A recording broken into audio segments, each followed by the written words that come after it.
तो विंडो खुलने के बाद मुझे यहाँ पर सिर्फ 3 चीज़ें नज़र आती हैं। एक यहाँ पर ये है जिसका नाम लाइट है, और एक कैमरा है, और साथ में मेरे पास एक डिफ़ॉल्ट क्यूब है, जो कि विंडो के साथ ही ऑलरेडी ओपन होता है जैसे ही आप जनरल बटन को दबाते हो। अब इस विंडो में सबसे पहले हम समझेंगे ट्रांसफॉर्मेशन क्या होता है।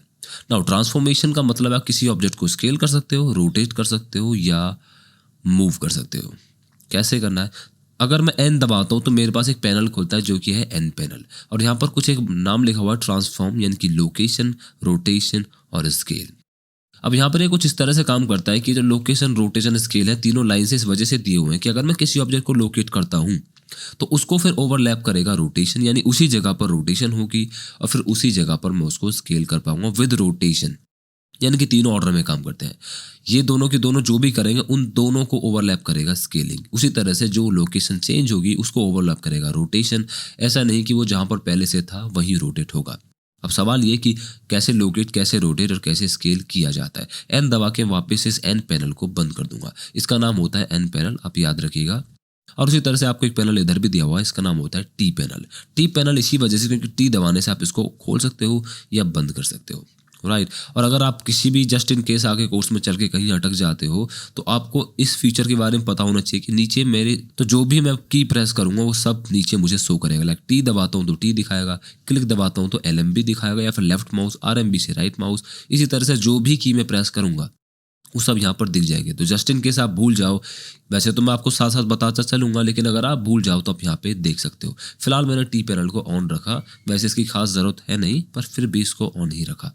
तो ये है मेरे पास ऑब्जेक्ट। मैं चाहता हूँ कि इस ऑब्जेक्ट को मैं 3D स्पेस में लोकेट कर सकूँ, या रोटेट कर सकूँ, या फिर स्केल कर सकूँ। तो अब 3D स्पेस क्या होता है? बेसिकली 3D स्पेस क्या है, 3 तरह से एक्सिस है आपके पास। लाइक आप इस लाइन में जाओगे तो Y एक्सिस है, इस लाइन में जाओगे तो X एक्सिस है, और उसी तरह से अगर आप ऊपर जाओगे तो Z एक्सिस है, जो कि फिलहाल मुझे यहाँ पर नहीं दिख रहा है, और उस फीचर को मैं यहाँ से जाकर अनेबल कर सकता हूँ। ये मेरे पास Z एक्सिस है, इसकी हमें कभी ज़रूरत नहीं होती है क्योंकि हम ऑलरेडी जानते हैं कि Z एक्सिस ऊपर की तरफ ही होता है। मैं इसको वापस से बंद कर देता हूँ।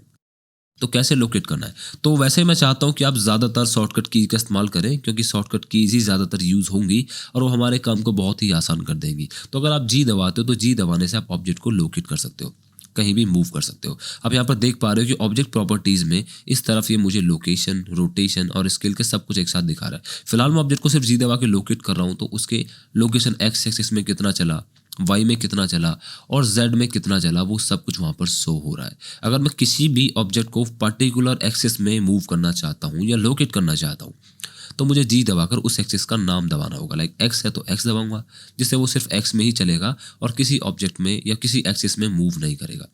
Y दबाऊंगा तो सिर्फ Y में चलने वाला है, और Z दबाऊंगा तो सिर्फ Z में ही मूव करेगा और कहीं भी 3D स्पेस में मूव नहीं करेगा। और साथ में जो भी सेटिंग चेंज होंगी वो सिर्फ Z की ही चेंज होंगी, या फिर Y की या X की ही चेंज होंगी, बाकी इन दोनों को कोई छेड़ेगा नहीं।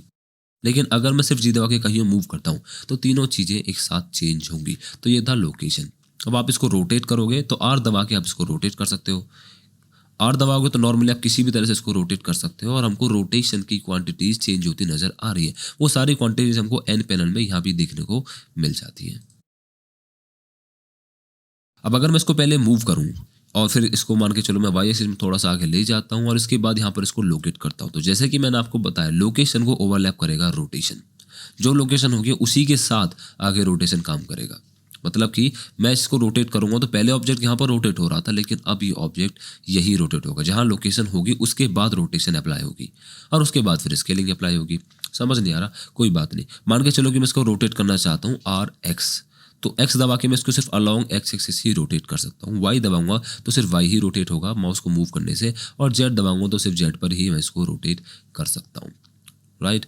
तो R से रोटेशन, G से लोकेशन यानी मूव कर सकते हो आप ऑब्जेक्ट को 3D स्पेस में, या फिर किसी एक्सिस के अलोंग रोटेट भी कर सकते हो। उसी तरह से स्केल काम करता है। स्केल के लिए आपको S दबाना होगा। तो जैसे ही मैं S दबाता हूँ तो मुझसे पूछा ठीक है स्केल करना है छोटा बड़ा, आप इस तरह से माउस को ड्रैग करके कर सकते हो। ये जो बीच में लाइन दिख रही है जो कि बीच वाले येलो पॉइंट से ऊपर इस एरो तक जा रही है, वो लाइन आपको बताती है कि आप इसको बड़ा करना चाहते हो। छोटा पास लाओगे तो छोटा होगा, दूर लाओगे तो बड़ा होगा। अगेन ये रोटेशन को भी ओवरलैप करता है। जैसे कि मैं इस ऑब्जेक्ट को X एक्सिस में रोटेट करता हूँ, अब इसी रोटेशन पर स्केलिंग काम करेगी। इसी के साथ सारी स्केलिंग काम करने वाली है। तो ये था बेसिक ट्रांसफॉर्मेशंस।